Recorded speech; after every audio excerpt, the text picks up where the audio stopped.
शुरुआत करेंगे इस वक्त की सबसे बड़ी खबर के साथ। जयपुर से इस वक्त की बड़ी खबर आपको बता दें, नकल गिरोह पर आज फिर से बुलडोजर चलेगा। माफिया भूपेंद्र सारण के किले पर आज फिर जेडीए का एक्शन देखने को मिलेगा। रजनी विहार के मकान के अवैध हिस्से पर चलेगा बुलडोजर। जेडीए मकान के अवैध हिस्से पर एक बार फिर से बुलडोजर चलाएगी। पुलिस की पकड़ से बता दें कि ये जो पेपर लीक के पापी हैं वो बाहर चल रहे हैं। भूपेंद्र सारण और सुरेश ढाका है आरपीएससी पेपर लीक के मुख्य आरोपी, जो अभी तक पुलिस की गिरफ्त से बाहर चल रहे हैं। वरिष्ठ अध्यापक भर्ती का पेपर आउट कर 10 से 15 लाख में इन लोगों ने बेचा था और इन लोगों पर अब जेडीए की कार्रवाई लगातार जारी है। पहले जेडीए की टीम ने इनके कोचिंग इंस्टीट्यूट अधिगम को ध्वस्त किया था और अब बीते 2 दिनों से जेडीए की कार्रवाई इनके आलीशान मकान पर जारी है। 4 मंजिला मकान पर जेडीए की कार्रवाई लगातार जारी है। उस अवैध हिस्से को जेडीए की टीम ध्वस्त करने में जुटी हुई है, जिस पर इन लोगों ने अतिक्रमण करके जो हिस्सा है वो बनाया हुआ था, उस पर लगातार जेडीए की टीम अपना एक्शन ले रही है। और ये तस्वीरें भी आपको दिखा रहे हैं, ये वो 4 मंजिला आलीशान मकान उस मास्टरमाइंड का है जो अभी पुलिस की गिरफ्त से फरार चल रहा है।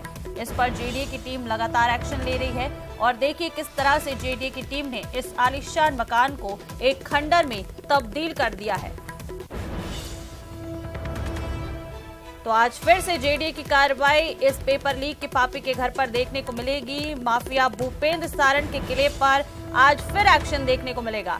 रजनी विहार के मकान के अवैध हिस्से पर बुलडोजर चलेगा। जेडीए मकान के अवैध हिस्से पर फिर बुलडोजर चलाएगी। पुलिस की पकड़ से ये जो पेपर लीक के मास्टरमाइंड हैं वो फिलहाल बाहर चल रहे हैं। पुलिस भी पूरी अपनी कोशिशों में लगी है इन्हें पकड़ने के लिए। वहीं जेडीए की टीम अपने स्तर पर कार्रवाई कर रही है और जो अवैध निर्माण इन मास्टरमाइंड के द्वारा बनाया गया है उस पर लगातार कार्रवाई 2 दिनों से जारी है। पहले इनके कोचिंग इंस्टीट्यूट अधिगम कोचिंग इंस्टीट्यूट को ध्वस्त किया गया था, वहां पर भी अवैध अतिक्रमण करके जो हिस्सा है वो बनाया गया था, कुछ कमरे बनाए गए थे, उस पर जेडीए की टीम ने एक्शन लिया, उसको ध्वस्त किया। ताश के पत्तों की तरह जो अधिगम कोचिंग इंस्टीट्यूट है वो बिखर गया था और उसके बाद 72 घंटे का नोटिस दिया गया। जो मकान का अवैध अतिक्रमण किया गया था, मकान में अवैध अतिक्रमण किया गया था, उसको लेकर जेडीए ने 72 घंटे का नोटिस दिया था। इसके बाद जेडीए ट्रिब्यूनल कोर्ट में पीड़ित पक्ष की तरफ से भी याचिका दायर की गई थी, लेकिन उसे खारिज करते हुए जेडीए ट्रिब्यूनल कोर्ट ने जेडीए की टीम को ये आदेश दिया कि वो इनके अवैध अतिक्रमण जो बनाए गए हैं, अवैध हिस्सा जो है उसको ध्वस्त किया जाए, जिस पर जेडीए की टीम जो है वो 13 जनवरी की शाम से ही लगातार एक्शन ले रही है। बता दें कि 13 जनवरी को देर शाम होने के बाद जो कार्रवाई थी जेडीए की वो बीच में ही रोक दी गई थी। इसके बाद कल सुबह से जो जेडीए की टीम है मौके पर मौजूद थी और लगातार जो अवैध हिस्सा है उसे ध्वस्त करने की कार्रवाई जारी है। और आज तीसरा दिन है इस कार्रवाई का, जिसमें आज एक बार फिर से जेडीए का एक्शन जो है इस मास्टरमाइंड के घर पर देखने को मिलेगा। इसके किले को, ये जो इसने आलीशान बंगला बनाया हुआ था 4 मंजिला का मास्टरमाइंड ने, उसको जेडीए की टीम आज तीसरे दिन कार्रवाई करते हुए ध्वस्त करेगी। बता दें कि आरपीएससी पेपर लीक के मुख्य आरोपी हैं सुरेश ढाका और भूपेंद्र सारण, जिस पर जेडीए की कार्रवाई लगातार देखने को मिल रही है। इनके जो अवैध मकान बनाए गए हैं, जो कोचिंग बनाई गई थी, उस पर जेडीए की टीम लगातार एक्शन ले रही है। और बता दें कि इन लोगों ने 10 से 15 लाख में जो आरपीएससी का पेपर है वो बेचा था, जिससे लाखों जो स्टूडेंट्स हैं उनकी तैयारी साल भर की जो थी वो धरी की धरी रह गई थी।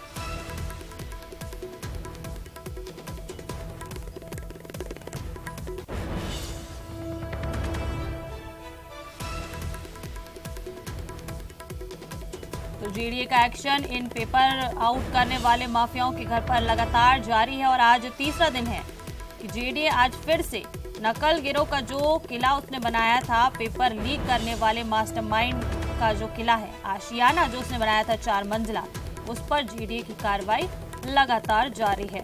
ज्यादा जानकारी के साथ सहयोगी रोशन शर्मा हमारे साथ फोन लाइन पर जुड़ गए हैं। रोशन, आज तीसरा दिन जेडीए की कार्रवाई का क्या कुछ तैयारी आज के लिए?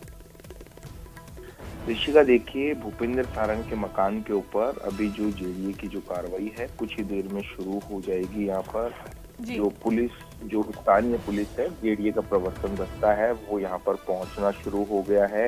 हैमर मशीन की मदद से जो ऊपर ही जो मंजिल है, जो 2 मंजिल अवैध निर्माण है, उसे ध्वस्त किया जाएगा। तो जेडीए की टीम की ओर से आज ये जो अवैध जो 2 मंजिल से ऊपर जो 8 मीटर का निर्माण है, 8 मीटर से ऊपर का जो निर्माण है, उसे हटाने की आज कार्रवाई की जाएगी इस पूरे मामले में।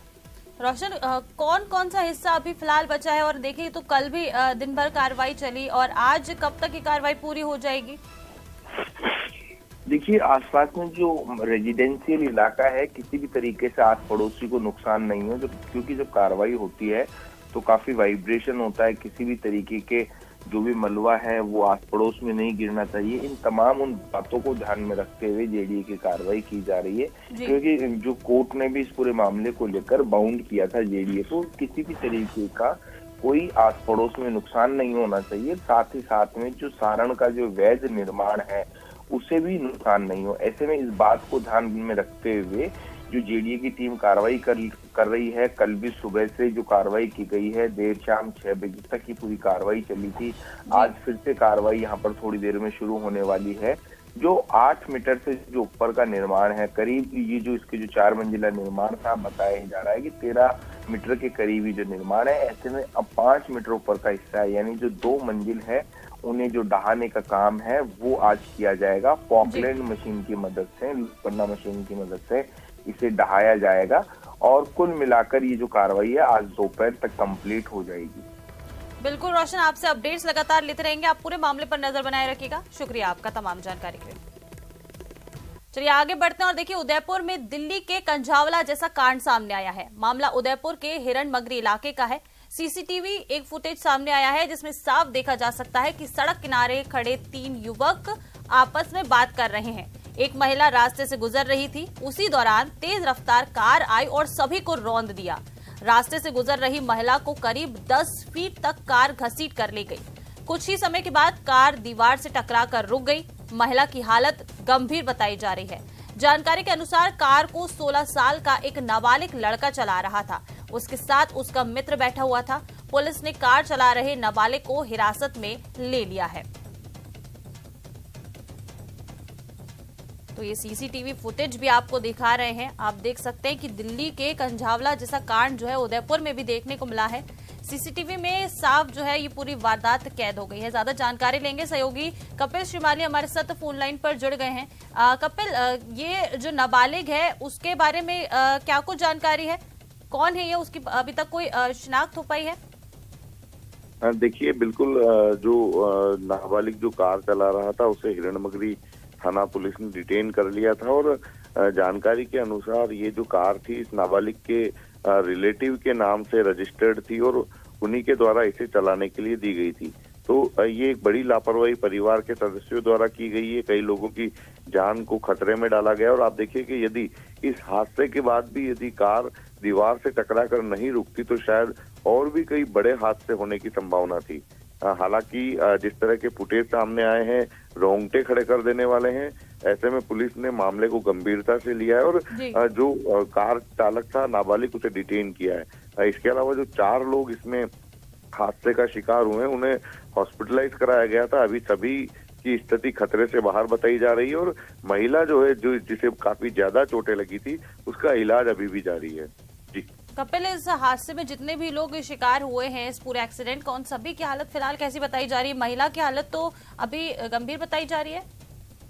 हाँ जी बिल्कुल, देखिए 3 युवक रोड के किनारे खड़े होकर बात कर रहे थे और महिला वहीं समीप से गुजर रही थी। चंचल शर्मा नाम है महिला का और पहले कार ने जो कि काफी तेज रफ्तार से थी तीनों युवकों को चपेट में लिया और उसके बाद में तकरीबन 10 फीट तक इस महिला को घसीट के ले गई। तो महिला काफी ज्यादा चोटिल हुई थी लेकिन समय पे हॉस्पिटलाइज करा दिया गया। इलाज शुरू हो गया। कपिल, एक बेहद दर्दनाक हादसा रहा। बहुत शुक्रिया आपका इन तमाम जानकारियों के लिए।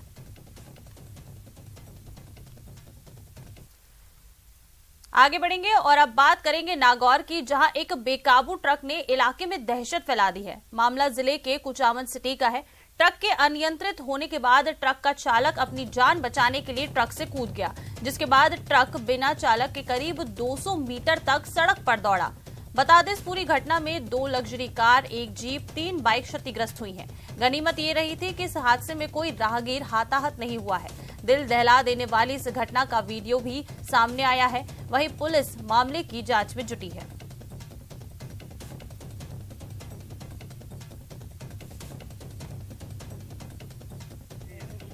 यहाँ बाहर खड़े हुए थे, यहाँ से एक अनियंत्रित ट्रक आ रहा था जो बिल्कुल ही फुल स्पीड से आ रहा था और उसमें कोई ड्राइवर भी नहीं था और आके यहाँ 2-3 गाड़ियाँ थी उसके टक्कर मारती थी। फिर उसके बाद हम भाग के अपनी जान बचाई थी और वो जाके यहाँ 2-3 गाड़ियों को क्षतिग्रस्त करके फिर पोल से टकरा के पोल पर डिवाइडर बना रहा था वहाँ से जाके और वहाँ बंद हुआ था। आगे बढ़ेंगे और देखिए, कोटा से एक बड़ी खबर आ रही है। ट्रक ने सड़क पर 3 लोगों को रौंदा है। इस सड़क हादसे में एक बाइक सवार दंपति की मौत हो गई है और हादसे में 1.5 साल का मासूम भी घायल बताया जा रहा है। घायल मासूम को अस्पताल में भर्ती कराया गया है, जहां उसका इलाज फिलहाल जारी है। गोमती फाटक के पास ये पूरा हादसा हुआ है, जहां एक ट्रक ने सड़क पर 3 लोगों को रौंद डाला है। पुलिस को जानकारी दे दी गई है और पुलिस अब पूरे मामले की जांच में जुट गई है। कोटा से ये बड़ी खबर है। गोमती फाटक के पास ये एक दर्दनाक हादसा हुआ। मेडिकल कॉलेज के पुलिस स्टाफ पे लगे हुए धर्मराज का टेलीफोन आया कि कोई अपने वो गोमती कांटे के आसपास में कोई एक्सीडेंट हुआ है और दोनों को यहाँ मेडिकल हॉस्पिटल में भर्ती किया था। उनका दौरान इलाज मृत्यु हो गई। इस पर मैं यहाँ आया हूँ और जो प्रॉपर्ली जो कार्रवाई होती है वो कार्रवाई कर रहा हूँ। तो ज्यादा जानकारी के साथ सहयोगी ओम प्रकाश हमारे साथ फोन लाइन पर जुड़ गए हैं। ओम प्रकाश, क्या कुछ जानकारी, जो ट्रक चालक था उसके बारे में कोई जानकारी मिल पाई है पुलिस को? ये फिलहाल कोई सुराग नहीं लग पाया है ट्रक चालक के बारे में, लेकिन ये कहा जा सकता है कि दर्दनाक हादसे में दोनों पति पत्नी जो है उनकी मौत हो गई और 1.5 वर्षीय जो बालक है उनकी हालत गंभीर बनी हुई, उनको अस्पताल में भर्ती करवाया गया है। और 2-3 दिन पहले इसी इलाके में भी जो है एक दंपति की मौत हुई थी, ये कहा जा सकता है। और ये लगातार कोचिंग नगरी में जो कोचिंग इलाके के आसपास की जो घटना है, वहाँ इंडस्ट्रीज एरिया के आसपास इस तरह की घटनाएं लगातार बढ़ती जा रही है। और जो है यातायात व्यवस्था जो है, ये कहा जा सकता है कि इस तरह की जो भारी वाहन है, हाइड्रा वाहन या ट्रक या जो बेकाबू होकर दौड़ते हैं, वो यहाँ बेखौफ होकर दौड़ते हैं और इसके कारण इस तरह के लगातार हादसे बढ़ते जा रहे हैं।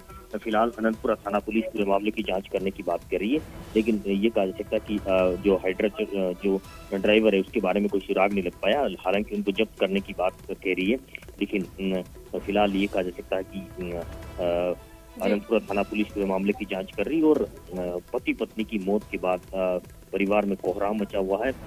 लगातार कोचिंग नगरी में दर्दनाक हादसे उठते, पिछले एक सप्ताह में 4-5 हादसे ऐसे सामने आ चुके हैं जिसमें 2-3 लोगों की मौत हो चुकी है।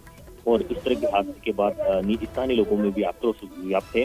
2 दिन पहले भी इसी इलाके में हादसे हुआ। फिलहाल अनंतपुरा थाना पुलिस पूरे मामले की जाँच करेगी। बिल्कुल ओम प्रकाश, एक बड़ा हादसा रहा ये। आप हमारे साथ बने रहिएगा, आगे भी आपसे अपडेट्स लेंगे। और देखिए, कोटा से एक और बड़ी खबर आपको बता दें। कोटा के बकरा मंडी में चाकूबाजी हुई है। 2 युवकों पर चाकू से हमला किया गया है और इस हमले में दोनों युवक बुरी तरह से घायल हो गए हैं। दोनों को अस्पताल में भर्ती कराया गया है, जहां उनका इलाज जारी है। बता दें कि पुलिस ने कार्रवाई कर एक आरोपी को पकड़ भी लिया है। कोटा से ये बड़ी खबर है इस वक्त की। बकरा मंडी में चाकूबाजी हुई है और 2 युवकों पर बता दें कि चाकू से हमला किया गया है। ज्यादा जानकारी लेंगे। सहयोगी ओम प्रकाश हमारे साथ लगातार फोन लाइन पर बने हुए हैं। ओम प्रकाश, क्या कुछ जानकारी? एक आरोपी को पकड़ लिया गया है, लेकिन कोचिंग नगरी में एक बार फिर से चाकूबाजी की घटना सामने आई है। देखिए, कोचिंग नगरी में चाकूबाजी की वारदातों पर अंकुश लगाने के जो पुलिस की तमाम प्रयास है वो ये कहा जा सकता है कि नाकाम साबित हो रहे हैं। और एक और वारदात के बाद ये कहा जा सकता है कि पुलिस की गश्त पर कई बड़े सवाल यानी निशान खड़े हो रहे हैं, क्योंकि पुलिस का कहना है कि लगातार गश्त और नाकाबंदी के दौरान जो छोटे और कम उम्र के जो बच्चे हैं उन पे जो उनके पास जो चाकू की वारदातें होती है, चाकू होते हैं उनको रोकथाम के लिए लगातार प्रयास किए जा रहे हैं। लेकिन ये कहा जा सकता है कि ये तमाम प्रयास नाकाम साबित हो रहे हैं और 2 और युवकों को चाकू मारकर घायल करने की एक और वारदात सामने आई है। फारूक व इकबाल नाम के 2 युवकों को जो है गंभीर हालत में अस्पताल में भर्ती करवाया गया है। और इस मामले में हालांकि पुलिस ने पहली बार तत्परता दिखाते हुए वाजिदपुर बिट्टू नामक एक जो बदमाश है उनको गिरफ्तार किया है। उनके खिलाफ पहले से कुछ मामले भी दर्ज है, लेकिन ये कहा जा सकता है कि कोचिंग नगरी में चाकूबाजी की वारदातें लगातार बढ़ती जा रही है। थमने का जो भी रोकथाम के जो भी प्रयास है वो नाकाम साबित हो रहे हैं। पिछले करीब 15 दिन से कोटा सिटी एसपी का जो पद है वो खाली है और ये कहा जा सकता है कि अभी कोई नया सिटी एसपी भी नहीं आया और कानून व्यवस्था वो है जो बिगड़ती जा रही है। फायरिंग और चाकूबाजी की वारदातों के बाद स्थानीय लोगों में भी अब आक्रोश व्याप्त है। जी बिल्कुल ओम प्रकाश, इस तरह से जो ये घटनाएं बढ़ती जा रही है इन पर अंकुश लगाना बहुत जरूरी है। शुक्रिया आपका तमाम जानकारियों के लिए।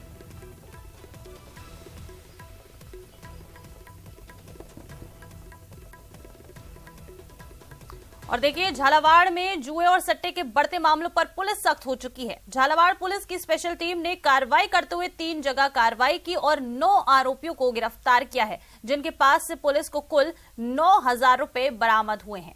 मामले की जानकारी देते हुए डीएसपी ब्रजमोहन मीना ने बताया कि काफी दिनों से इलाके में सट्टे और जुए के मामले की शिकायत आ रही थी, जिस पर संज्ञान लेते हुए कार्रवाई की गई है।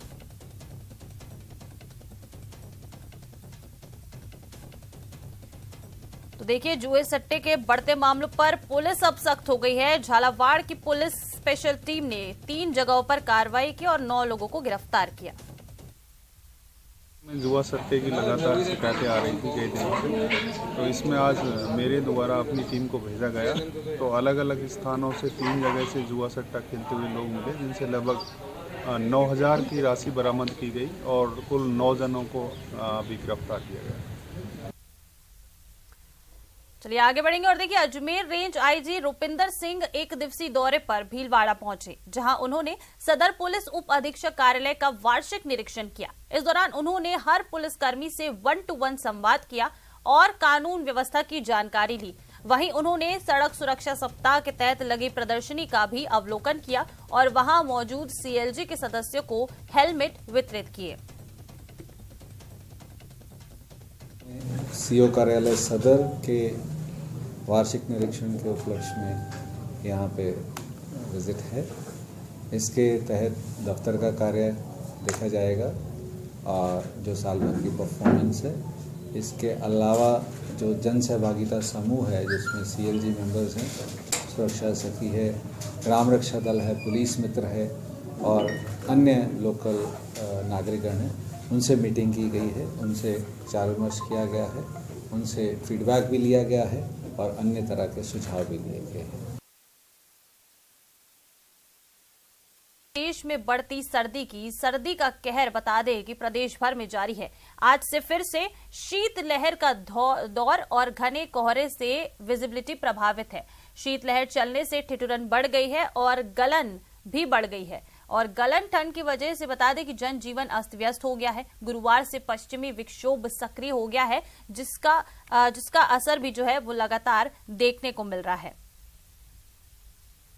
तो फिलहाल अभी सर्दी से राहत मिलने की कोई उम्मीद नजर नहीं आ रही है। एक बार फिर से जो बता दें कि शहर भर, पूरे प्रदेश भर में सर्दी का सितम जो है वो अब देखने को मिल रहा है। शीतलहर का दौर आज से फिर शुरू होगा। घने कोहरे से विजिबिलिटी प्रभावित हो रही है, जिससे कि लोगों को दिन में भी अपनी गाड़ियों की लाइट जलाकर उन्हें निकलना पड़ रहा है। और तस्वीरों में आप देख सकते हैं कि कितना घना कोहरा छाया हुआ है। इससे अंदाजा लगाया जा सकता है कि विजिबिलिटी कितनी कम होगी। बता दें कि शीतलहर चलने से ठिठुरन बढ़ गई है और गलन भी बढ़ गई है, जिससे लोगों को काफी परेशानियां हो रही हैं। जो जनजीवन है वो पूरी तरह से प्रभावित हो रहा है। इतनी ठंड बढ़ गई है। ठंड ने बता दें कि अब लोगों को अलाव का सहारा लेने पर मजबूर कर दिया है। गुरुवार से पश्चिमी विक्षोभ सक्रिय होने के आसार भी जताए जा रहे हैं।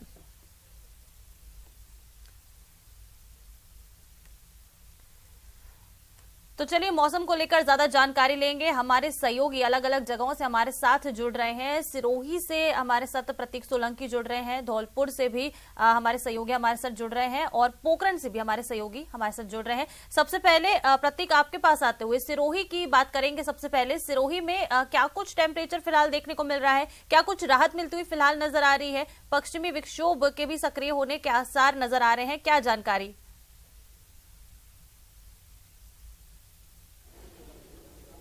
बताना चाहूंगा कि जो बीती रात से जो शीतलहर जो शुरू हुई है, जो अभी तक जो टेम्परेचर का सबसे भारी जो प्रभाव जो है यहाँ पर पड़ा है, क्योंकि यहाँ पर बात की जाए तो रात को 6 डिग्री जो टेम्परेचर जो शुरू कर रहा है, और माउंट आबू की बात की जाए तो -2 डिग्री टेम्परेचर रात को माउंट आबू का दर्ज किया गया है, जिससे लोगों का खासा जीवन जो प्रभावित पड़ता हुआ नजर आ रहा है।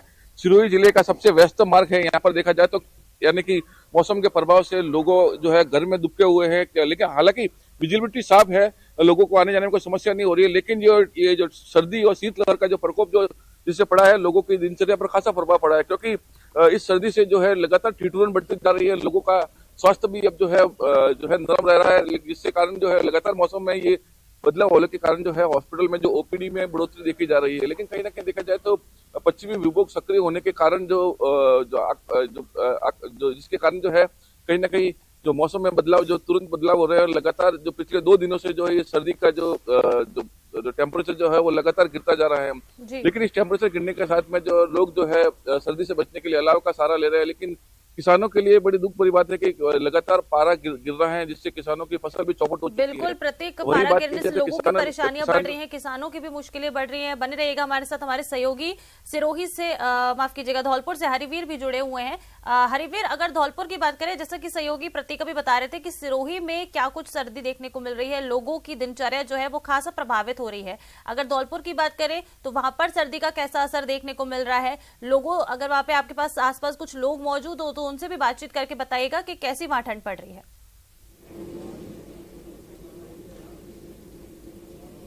जी इसका बिल्कुल, अगर धौलपुर की अगर सर्दी की बात की जाए तो कल से जो शीतलहर चली है उसके कारण लोगों का जनजीवन है वो अस्त व्यस्त हो गया है। लोग कल जो घरों से जो जरूरी कार्य था उसी को लेकर निकले थे, नहीं तो वो रजाइयों में दुबके हुए नजर आए थे। अगर अब तापमान की बात की जाए, मौसम विभाग के अनुसार तापमान जो 2 से 5 डिग्री सेल्सियस रहने की संभावना जताई जा रही है, और पाला भी पड़ रहा, कुछ जो जिले के कुछ इलाके हैं में पाला भी पड़ा है। लेकिन अगर कोहरे की बात की जाए तो कोहरा धौलपुर में नहीं दिखाई दिया है, और लोग हैं वो अलाव का सहारा लेते नजर आ रहे हैं। जी बिल्कुल, अगर किसान की फसल की बात की जाए तो मौसम विभाग के अनुसार जो फसल है वो अगर पाला पड़ता है तो गेहूं की फसल को छोड़कर जो अन्य फसलें हैं, आलू है, मिर्ची है, टमाटर है, सरसों है, उन फसलों को जो पाला पड़ेगा तो नुकसान होने की संभावना जताई जा रही है। बिल्कुल, अगर बिल्कुल शीतलहर कल से यहाँ चल रही है, जो मौसम है जो उसमें ठंडक बढ़ गई है, तो लोगों का जीना मुहाल हो गया है। लोगों का जीना इस ठंड की वजह से काफी प्रभावित हो रहा है। आप हमारे साथ बने रहिएगा। सहयोगी सावलदान भी हमारे साथ पोखरण से जुड़े हुए हैं। सावलदान, पोखरण में क्या कुछ स्थिति फिलहाल ठंड की देखने को मिल रही है, क्या जानकारी वहां से, तस्वीरें भी दिखाइएगा कि लोगों को किस तरह की परेशानी इस ठंड में देखने को मिल रही है।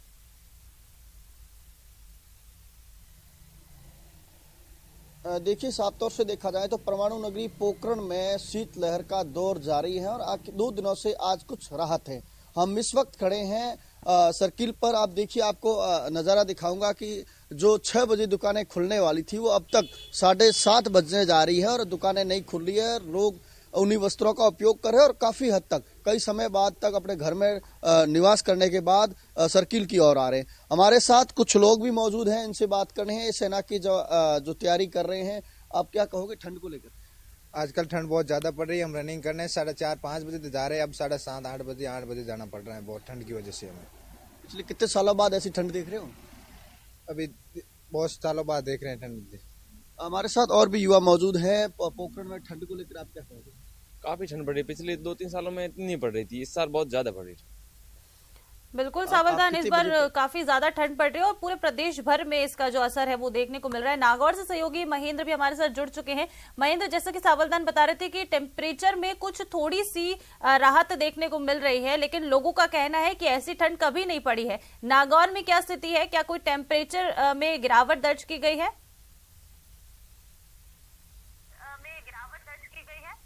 देखिए, नागौर में स्थिति थोड़ी अलग है। पिछले 2 दिनों से टेम्परेचर में काफी गिरावट देखने को मिली है। नागौर में 2 दिन पहले तक इतनी सर्दी नहीं थी, लेकिन ये जो 2 दिन है इनमें जो शीतलहर चली है, इसके बाद बेहद कड़ाके की ठंड पड़ रही है। आज लगातार 2 दिनों से ठंड के हालात बेहद अलग है। हाथ भी ठिठुर है, और हालांकि कोहरा नहीं है, लेकिन कोहरा नहीं होने के बावजूद जो ठंड है और जो हवा है वो बहुत तेज चल रही है। मैं ग्रामीण क्षेत्रों के जो नज़ारे है वो दिखा देता हूँ।